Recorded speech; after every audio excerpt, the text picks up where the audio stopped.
한 번쯤은 들어보셨을 글이라고 생각하는데요. 모래 위의 발자국이라는 것이 있습니다.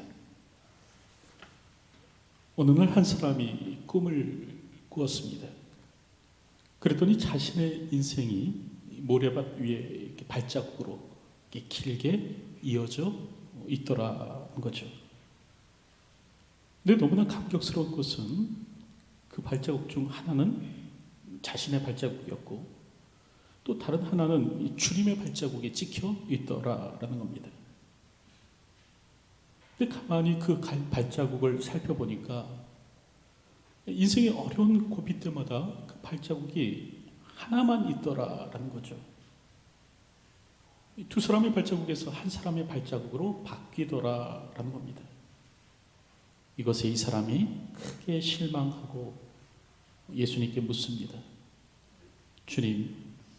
주님은 항상 저희와 함께 하시겠다고 약속하셨고 또 인생의 대부분의 시간을 함께 해주셨지만 왜 제가 가장 힘들 때, 가장 절망적이고 가장 주님을 그 필요로 할 그때 왜 제 곁에 계시지 않았습니까? 그렇게 말했다는 거죠. 이때 예수님께서는 다음과 같이 대답하십니다.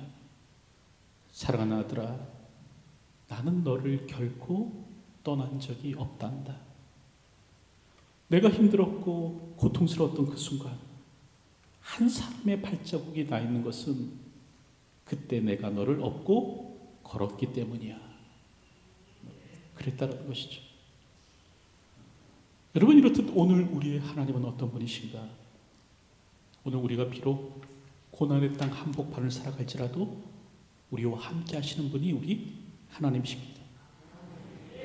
오늘 우리가 이방의 땅 한가운데를 살아갈지라도 우리를 떠나시지 않는 분이 우리 하나님이신 것이죠. 우리가 알다시피 지금 다니엘의 세 친구는 바벨론으로 지금 포로로 끌려왔습니다. 그리고 그곳에서 창씨 계명을 당하죠. 사드락, 메삭, 아벳느고로 그 이름이 바뀝니다. 그리고 이 바벨론의 신상에 절을 하라라고 이들은 강요당합니다. 절하지 아니하는 자는 맹렬히 타는 풀무불에 던져지리라. 그런 말을 듣게 되는 것이죠. 여러분, 그럼에도 불구하고 사드락과 메삭과 아벳느고는 이를 거절합니다. 느부갓네살이여, 우리가 이 일에 대하여 왕에게 대답할 필요가 없나이다. 왕이여, 우리가 섬기는 하나님이 계시다면 우리를 맹렬히 타는 풀무불 가운데에서 능히 건져내시겠고 왕의 손에서도 건져내시리이다. 그렇게 아니할지라도 왕이여, 우리가 왕의 신들을 섬기지도 아니하고 왕이 세우신 금신상에게 절하지도 아니할 줄을 아옵소서. 그러면 이런 가슴 뜨거운 신앙 고백을 했다라는 것이죠. 여러분, 그럴 때 성경을 보면요, 이 느부갓네살은 이들의 이와 같은 믿음에 대해 감동하지 않습니다.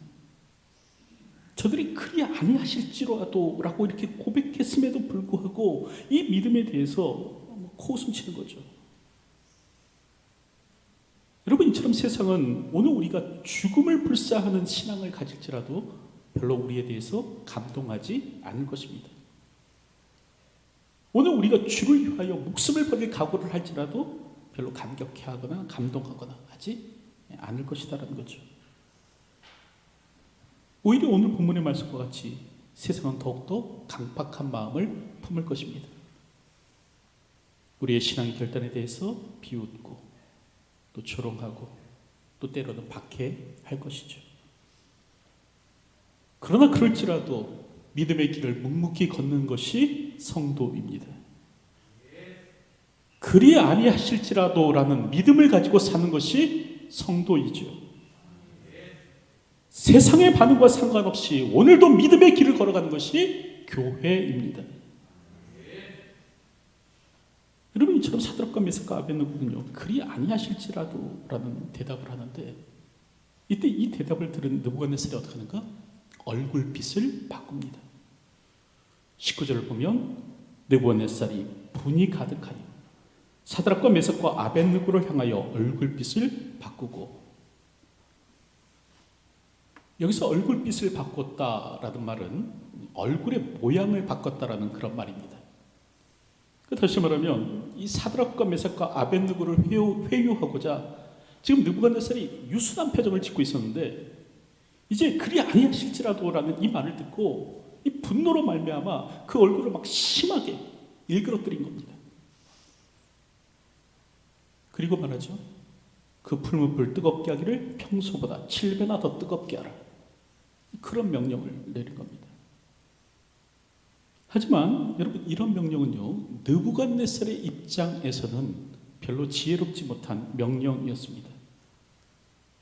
자신의 의도대로 이 사드락과 메삭과 아벳느고를 강하게 한번 처벌해보겠다라고 했다고 한다면, 이 느부갓네살의 이런 명령은 여러분 지혜롭지 못한 것이었죠.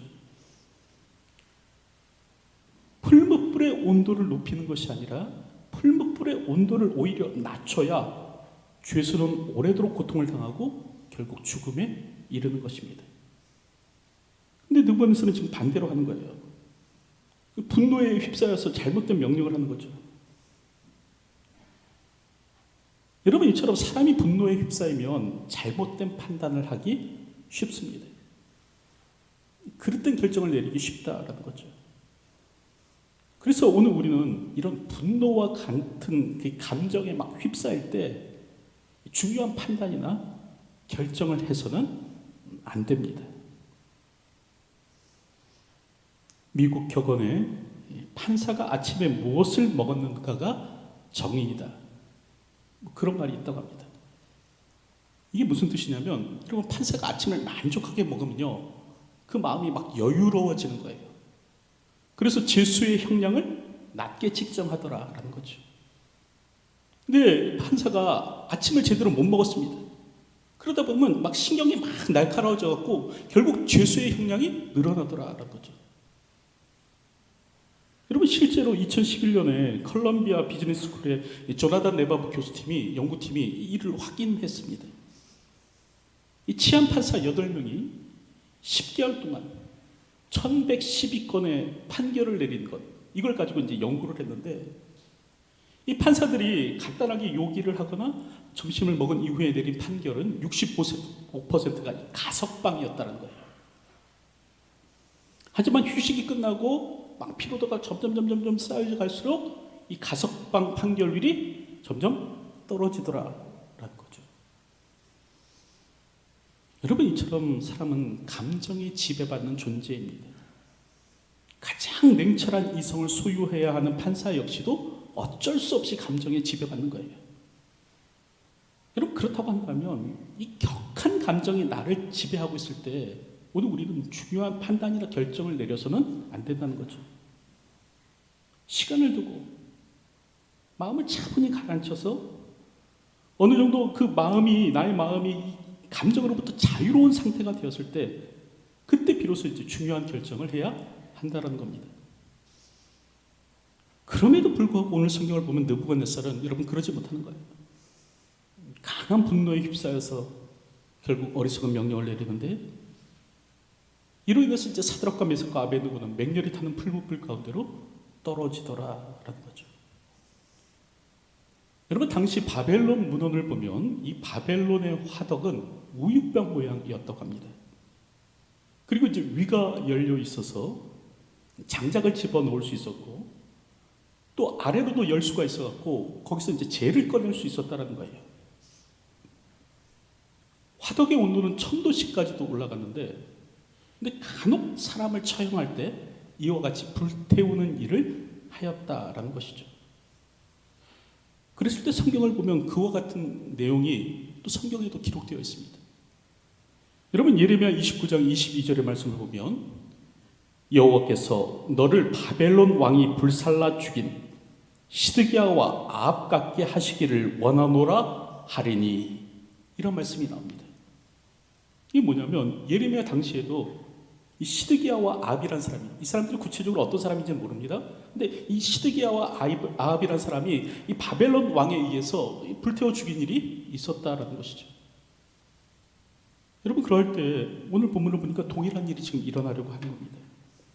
사드락과 메삭과 아벳느고가 맹렬히 타는 풀무불 가운데로 던져지게 되었던 것입니다.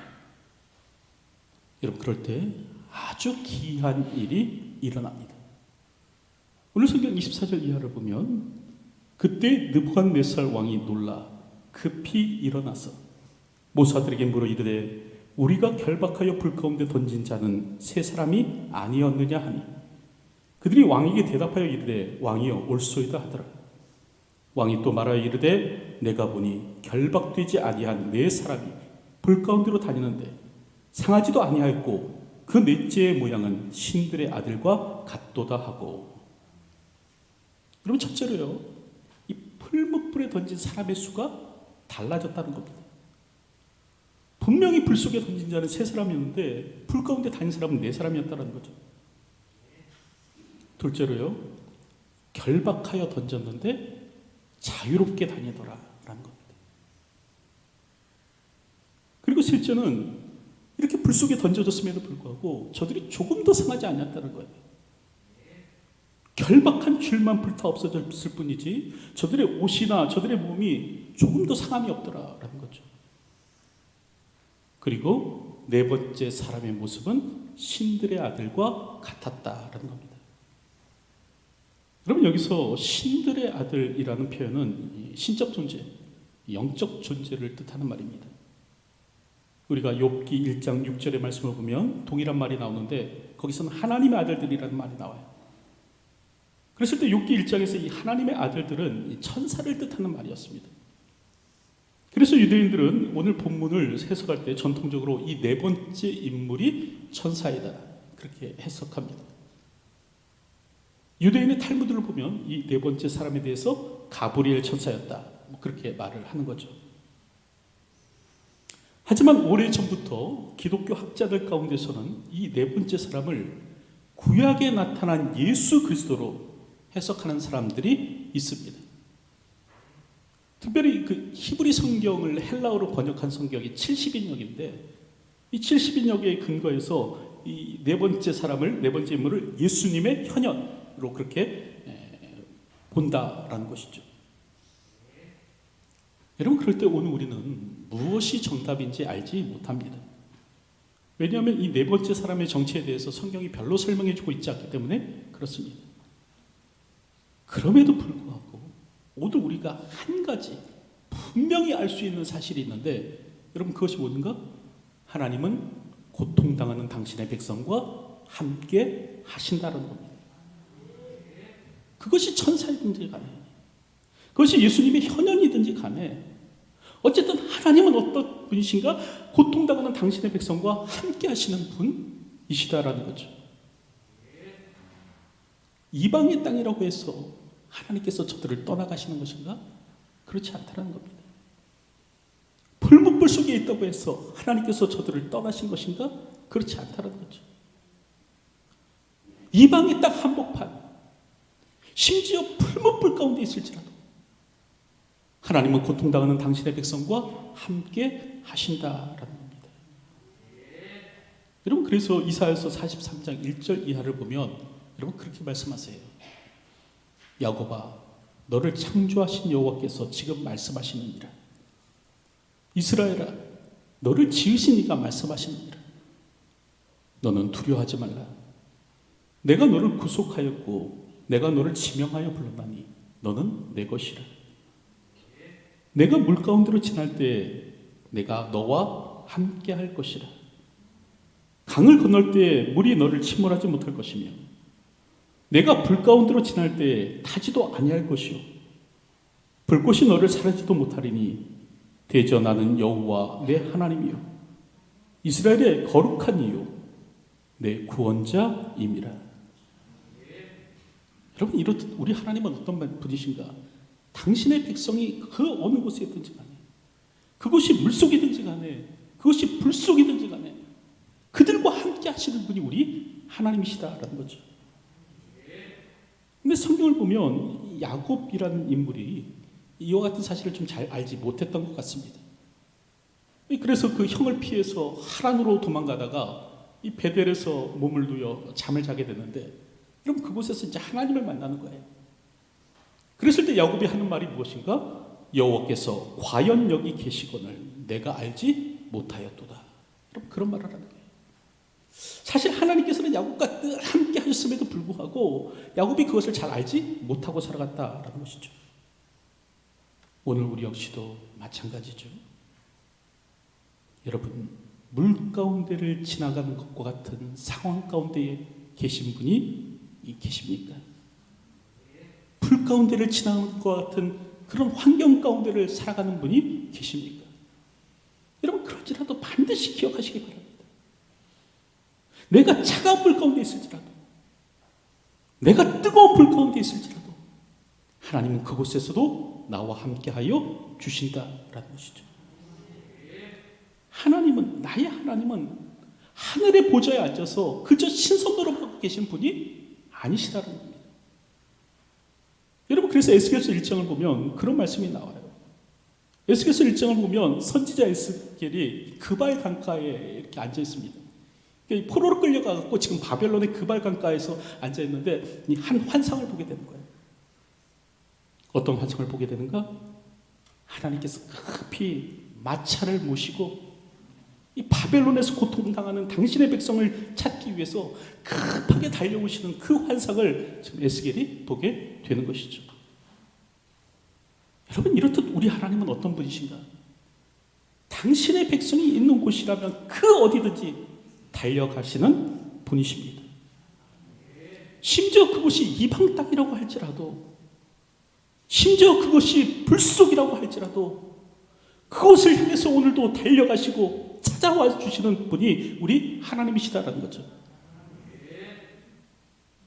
여러분, 그럴 때 오늘 우리가 한 가지 이제 오해치 말아야 될 것이 있는데, 그건 뭐냐면 하나님께서 물 가운데로 지날 때라고 말씀하셨다는 거예요. 불 가운데로 지날 때라고 말씀하셨다는 거예요.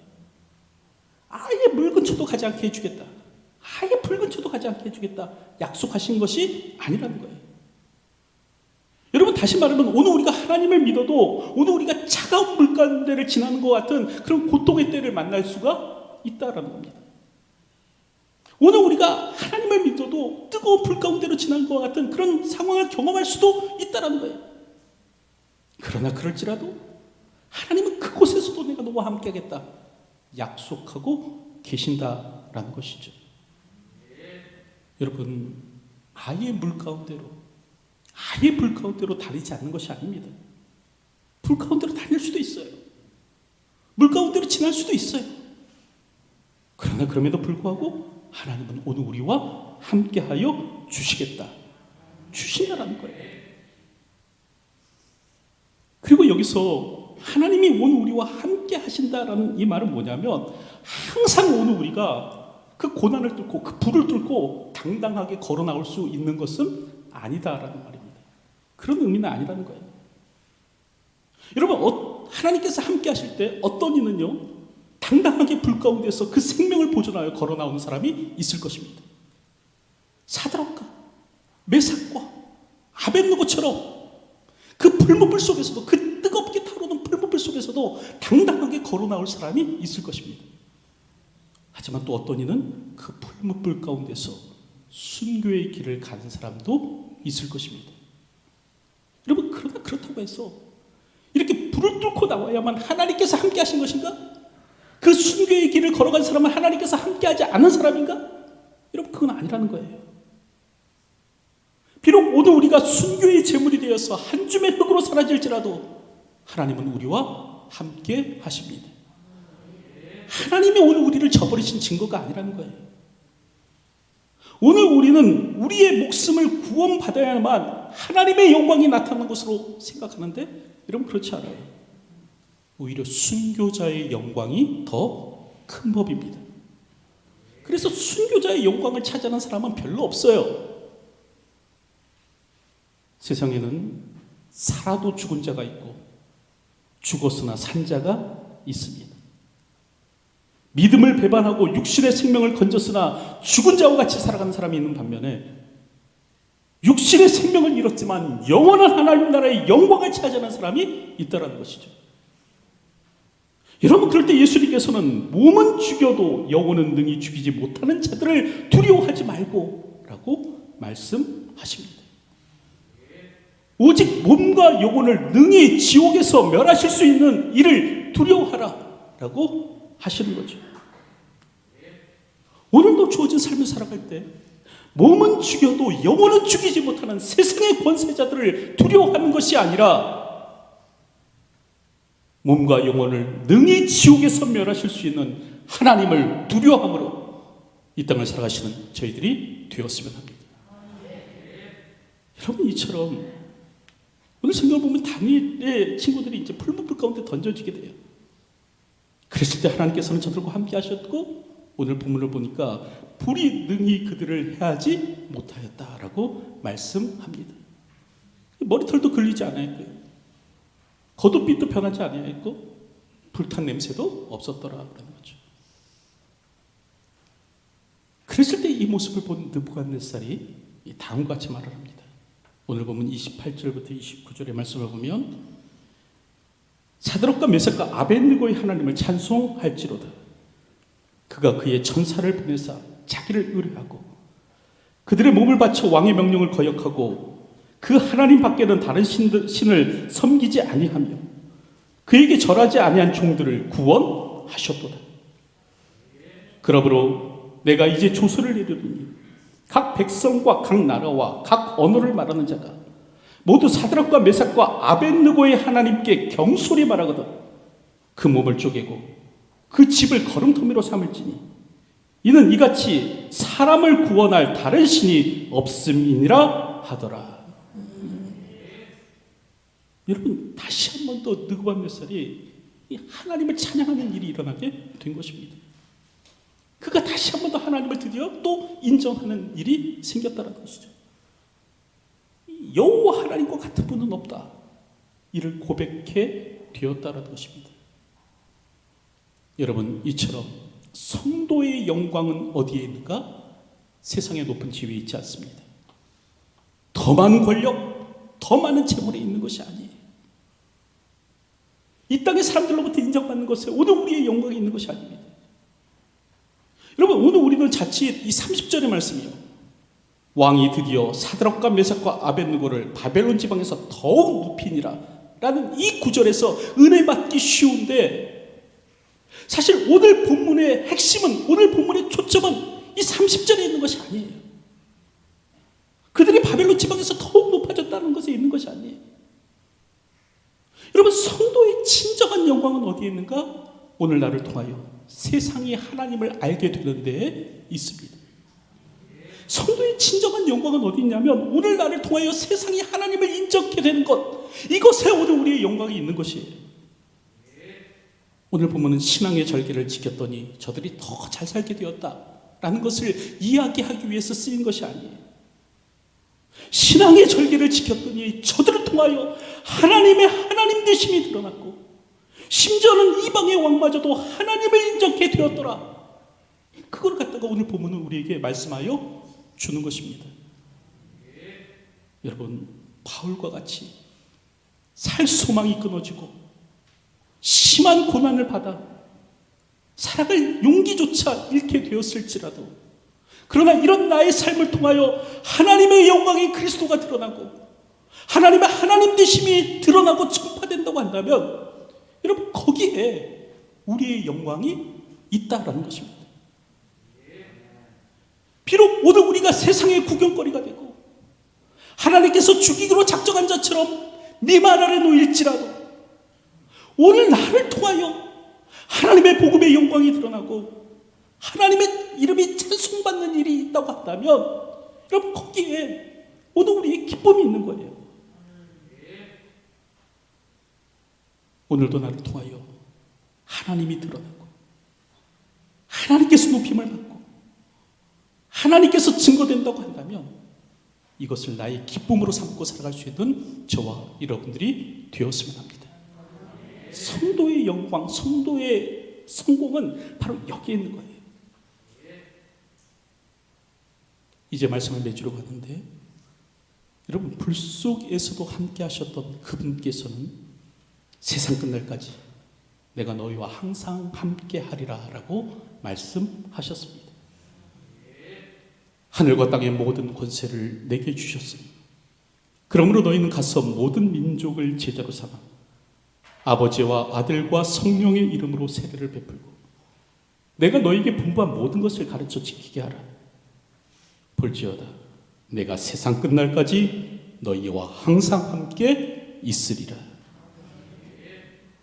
오늘 우리 주님은 세상 끝날까지, 오늘 우리가 이 세상에서의 삶을 다하는 그 모든 순간까지 함께 하시겠다라고 약속하셨습니다. 오늘 우리는 이제 이 약속을 믿고 믿음의 길을 담대히 걸을 수 있는 사람이 될 수 있어야 된다는 것이죠. 이 불같은 시험 많은 세상 살아갈지라도 성도의 절기를 지키며 사는 삶이 되어야 한다는 것입니다. 여러분, 그럴 때 나를 통하여 복음의 영광이 드러나는 겁니다. 하나님 되심이 드러나는 거예요. 이때 바로 성도의 영광이 있고 교회의 영광이 있더라는 거죠. 오늘도 주어진 삶을 살아갈 때 이와 같은 삶을 살아가는 저와 여러분들이 되시기를 주님의 이름으로 축원드립니다. 기도하겠습니다. 세상 끝날까지 너희와 함께 하시겠다고 약속하셨사오니 오늘도 그 언약의 약속을 담대히 붙들고 살아가는 인생 되게 하여 주시기를 소원합니다. 시험 많은 세상 살아갈지라도 사드락과 메삭과 아벳느고처럼 성도의 절개를 지키며 오늘도 믿음의 길을 힘있게 걸어나가는 저희가 되게 하여 주시옵소서. 오늘도 저희의 삶을 통하여 복음의 영광이 드러나고 하나님의 하나님 되심이 세상에 널리 증거되는 은혜가 있게 하여 주시옵소서. 예수님의 이름으로 기도하옵나이다. 아멘.